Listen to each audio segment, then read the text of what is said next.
70多年过去了，中国为何始终没有武力统一台湾？这个问题困惑了无数人。中国大陆综合国力今非昔比，军事力量已跃居世界前列，按理说攻下台湾唾手可得。那么，究竟是什么原因让北京迟迟没有动手？连许多外国专家也在寻找答案。台湾问题对中国人而言，意味着复杂而深沉的情感。对许多中国人来说，台湾不仅仅是一座宝岛，更是血脉相连的骨肉。1949年两岸分离后，统一的梦想跨越几代人，却迟迟未能实现。每一代中国人年少时都曾憧憬过，有朝一日能在台北101大楼前挥舞5星红旗庆祝统一。然而现实却总是事与愿违。随着时间推移，不少人开始焦虑，我们等了这么久，为何统一的愿景依然遥不可及？最近，在一场国际论坛上，一位美国中国问题专家一句话点破了真相。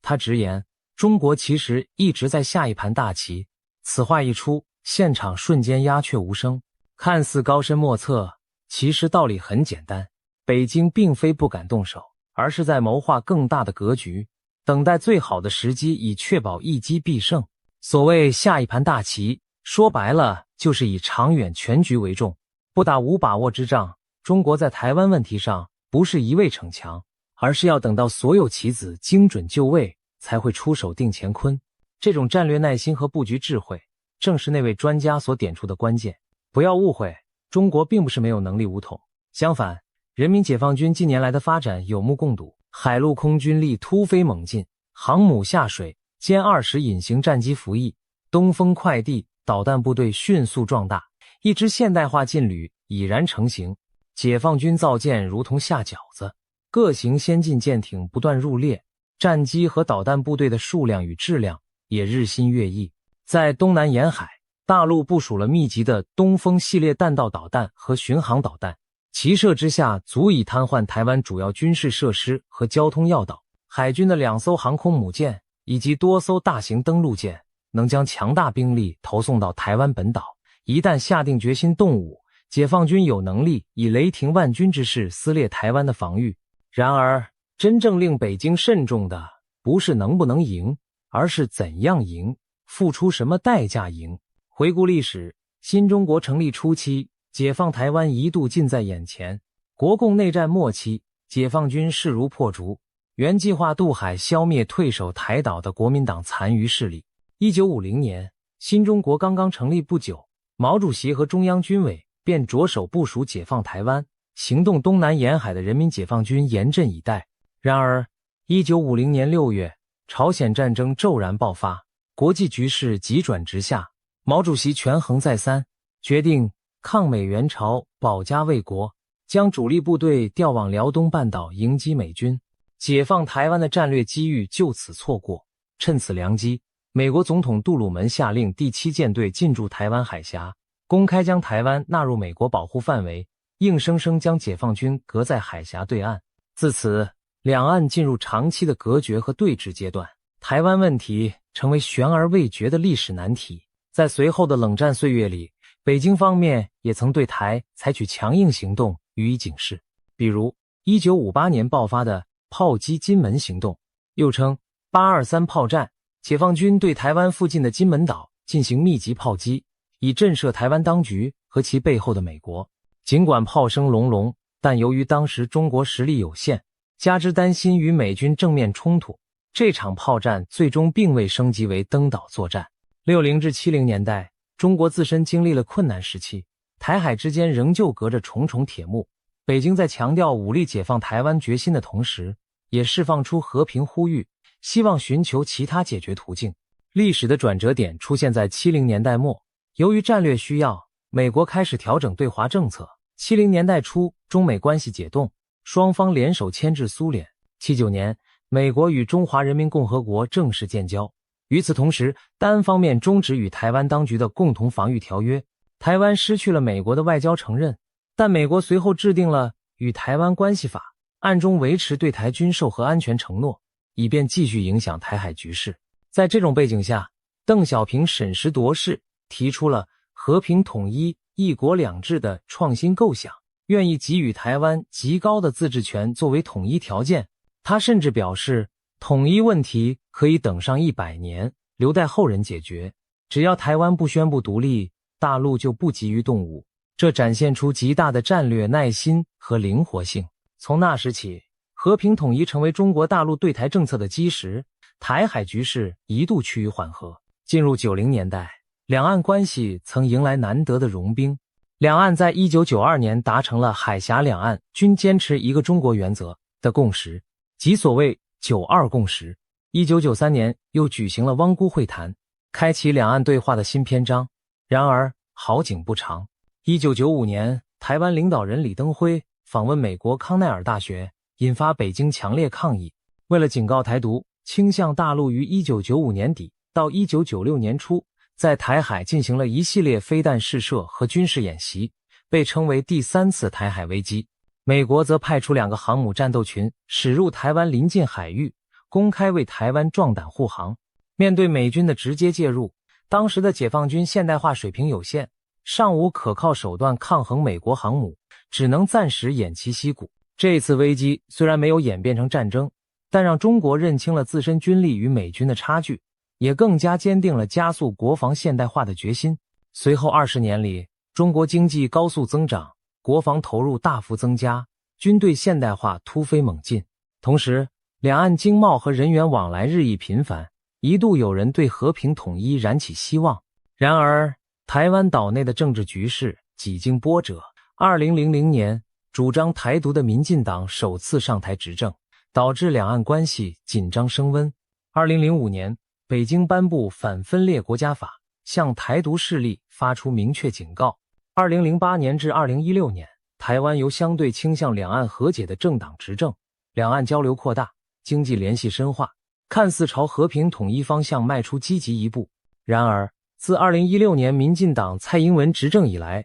拒不承认92共识，两岸官方沟通机制中断，台湾内部本土化、去中国化、思潮抬头，和平统一的前景变得更加复杂严峻。尽管如此，北京仍然牢牢坚持和平统一的大方向，等待局势出现新的转机。美国哥伦比亚大学知名中国问题学者黎安友教授曾用一句话来解释北京的耐心：长期战略优于短期战术。这句简练的评语精确概括了中国在台湾问题上的思路。为了实现最终的国家统一目标，北京宁可暂时放弃短期的战术利益，当局更看重民族复兴的最终胜利，而非一时的意气用事。千百年来，中华文明素有慎战传统。古语云：国之大事，在祀与戎。一纸战争从来不是可以轻启的事情。历史教训告诉中国领导人，战争是一把双刃剑，盲目开战往往欲速则不达。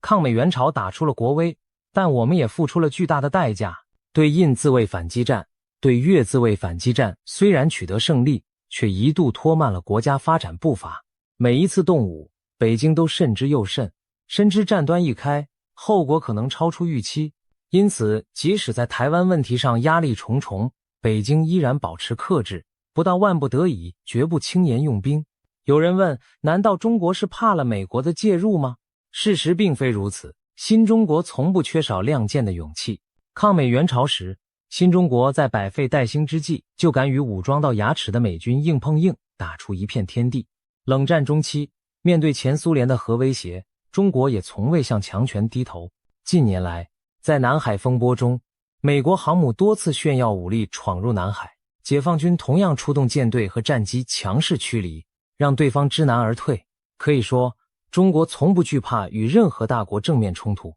然而，不怕打不等于想要打。正如古人所言，上兵伐谋，其次伐交，其下攻城，不战而屈人之兵，善之善者也。真正高明的对手，往往善于以智取胜。中国领导层谋划的，正是确保未来统一时可以兵不血刃地达成目标，而不是在条件不成熟时仓促引爆一场不可控的战争。那么，如果真的动用武力解决台湾问题，可能引发怎样的后果？不妨试想这样一个场景：台海战云密布，解放军对台湾发动突袭。固然，以解放军现在的实力，可以在短时间内重创台湾的防卫体系。然而，战争从来不是纸上谈兵的单方面行动。台军即便不敌，也会做困兽之斗，战场形势不会一帆风顺。此外，台海一旦开火，几乎可以肯定美国和日本等国不会袖手旁观。美军可能会透过印太部署的第7舰队对台湾提供情报、武器，甚至直接的空中与海上支援。日本作为美国最紧密的亚太盟友，又与台湾地理相邻，极可能为美军提供基地和后勤支援，甚至自卫队直接参与战事。事实上，日本政府多次强调台海安全对日本的重要性，公开表示台湾有事就是日本有事。此外，澳大利亚等五眼联盟国家也可能响应美国号召，在军事或情报上协助台湾。如此一来，一场原本局部的统一战很可能演变成多国卷入的复杂对抗。届时，不要说台湾岛内烽火连天，即便中国大陆本土也可能遭到对方远程武器的袭击。更何况大国交战还存在着升级为核冲突的极端风险，后果简直不堪设想。这绝不是北京愿意看到的局面。即便撇开外国势力干预不谈，武统本身的代价也足以让人不寒而栗。台湾有2000多万同胞，一旦战争打响，炮弹无情，平民伤亡难以避免。哪怕解放军在行动中极力克制，依然无法完全避免误伤无辜。繁华的台北、高雄可能在战火中夷为平地，多年辛苦建立的经济和科技实力毁于一旦，宝岛将满目疮痍。战争结束后，摆在眼前的或许是一片残破不堪的土地和满腔怨恨的民众，更不用说在战斗中牺牲的解放军官兵同样是千百个家庭的骨肉。这种内战流血的悲剧将给整个民族带来深重伤痛。试问，这样的统一有何意义？中国人打中国人，骨肉相残换来一个废墟般的统一，绝不是民族复兴所追求的目标。从经济角度看，武力统一同样风险巨大。当前中国正处于发展关键期，内有振兴经济、科技自立等艰巨任务，外有复杂多变的国际环境，贸然在台海开战，势必引发西方国家新一轮的制裁与围堵。中国经济与全球市场紧密相连，如果因台海战事导致产业链断裂、技术供应中断，大量外资将撤离，中国过去几十年辛苦取得的繁荣成果可能毁于一旦。俄乌冲突期间，西方对俄罗斯祭出前所未有的经济制裁，导致俄国经济大幅倒退，人民生活困难。中国的经济体量虽远大于俄罗斯，但一旦遭遇类似的联合制裁，后果同样不堪设想。更何况，中国多年来致力于塑造和平崛起、负责任大国的国际形象，如果此刻突然对台动武，将严重损害中国的国际声誉。许多目前保持中立的国家可能因此倒向反华阵营，甚至加入对中国的外交谴责和经济制裁行列。那时候，中国很可能陷入被全球孤立的境地，国际秩序也将对中国更加不利。这和中国长期以来争取的和平发展环境背道而驰。由此看来，在现阶段轻启战端确实不符合中国的长远利益。除了看得见的军事和经济代价外，还有一个常被忽略的问题，统一的真正目标不仅是收回土地，更要赢得人心。如果透过战火强行统一，台湾民众会心悦诚服吗？数十年来，台湾在政治体制和社会生活方面形成了独特的模式与认同。若没有足够的沟通融合，就用炮火将之改变，只会加深两岸之间的隔阂与仇恨。同文同种的两岸同胞若因战争结下血海深仇，将来就算形式上统一了，也难以实现真正的心灵契合。尤其是近年香港局势的变化，在台湾引发了强烈关注。许多台湾民众因此对一国两制模式更加质疑，担心统一后他们的生活方式和自由会受到影响。这种心理隔阂短期内很难消除，需要长时间的交流和互信来弥合。相比之下，和平统一虽然需要耐心和时间，但却能避免上述撕裂，为民族复兴奠定更坚实的社会基础。大陆方面也一再强调，军事行动针对的是极少数顽固的台独分子，绝非广大台湾人民。这种区分正是为了尽可能减少统一进程中的内耗，为未来的融合留下空间。值得注意的是，台湾舆论中公开主张立即法理台独的毕竟是少数，但真正愿意接受两岸尽快统一的人也同样不多。绝大部分台湾民众倾向于维持现状，不希望轻易改变生活方式。换言之，他们既担心大陆武统，又不敢轻易触碰独立红线，希望继续享有一种模糊的安全感。这种心态决定了和平统一将是一个渐进的过程，需要长期的诚意交流和影响渗透，急不得也拖不得。当前形势下，只要台湾不走向正式独立，大陆就有耐心继续等待和争取人心。正是抱持这种信念，北京才显得异常冷静，无视外界对其为何不动手的质疑，依旧按照自己的节奏推进统一大业。事实上，为了争取和平统一，北京早已开出优渥条件。早在邓小平时代，大陆就宣誓愿以一国两制方式实现统一，给台湾提供充分的自治空间。北京承诺统一后，台湾仍可保持原有的社会制度和生活方式，高度自治50年不变，并可保留自己的武装力量。中央政府不会派军队和行政人员进驻。这些看似几乎除了国旗不变，什么都不变的宽松安排，体现了大陆对台湾同胞的善意和诚意。然而，由于种种历史和现实原因，许多台湾民众对一国两制心存疑虑，他们担心统一后政治自由和司法独立会受到侵蚀，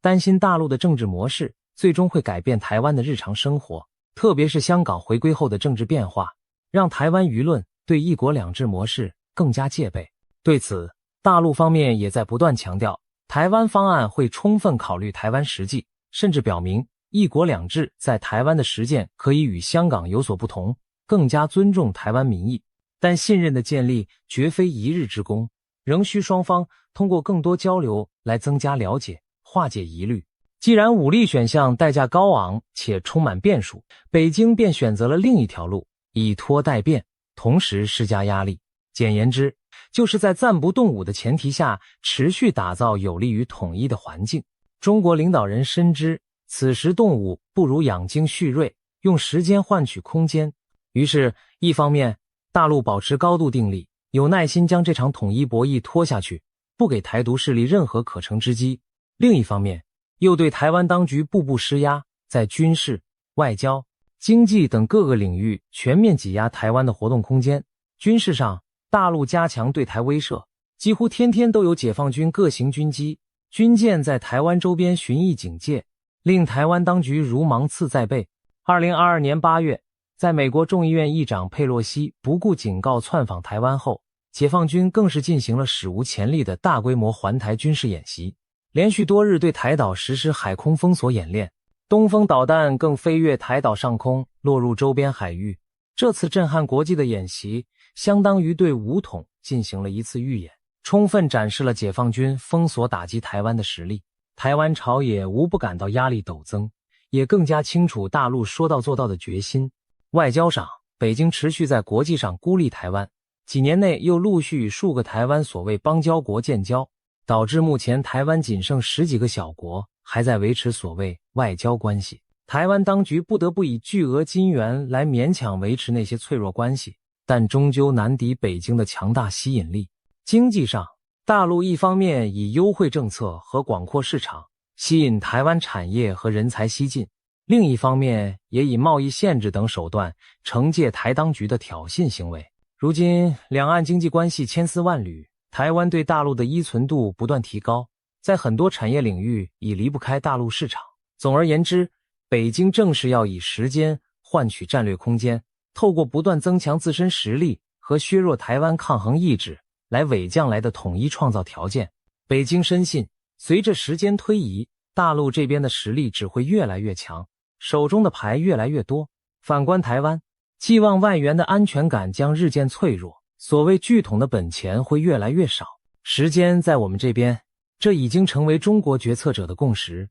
过去70多年里，大陆从积贫积弱发展成为世界第2大经济体，综合实力早已远远超过台湾。目前大陆的 GDP 总量约为台湾的20多倍，国防支出更是台湾的数十倍，且这种差距还在持续拉大。台湾昔日引以为傲的经济优势如今荡然无存，而大陆的国际影响力和话语权日益提升。面对此消彼长的趋势，北京没有理由在局势对己方越来越有利时贸然开战。相反，越接近民族复兴的目标，北京就越有底气等待那个水到渠成的统一时刻。然而，大陆国内的舆论场上也并非人人都保持这样的耐心。每当台海局势紧张，网络上就充斥着武统的声浪，不少爱国网友激昂地呼吁早打早统一，认为凭借解放军之强大，大可以速战速决，免得夜长梦多。然而真正掌握决策权的领导层并不会被舆情所左右，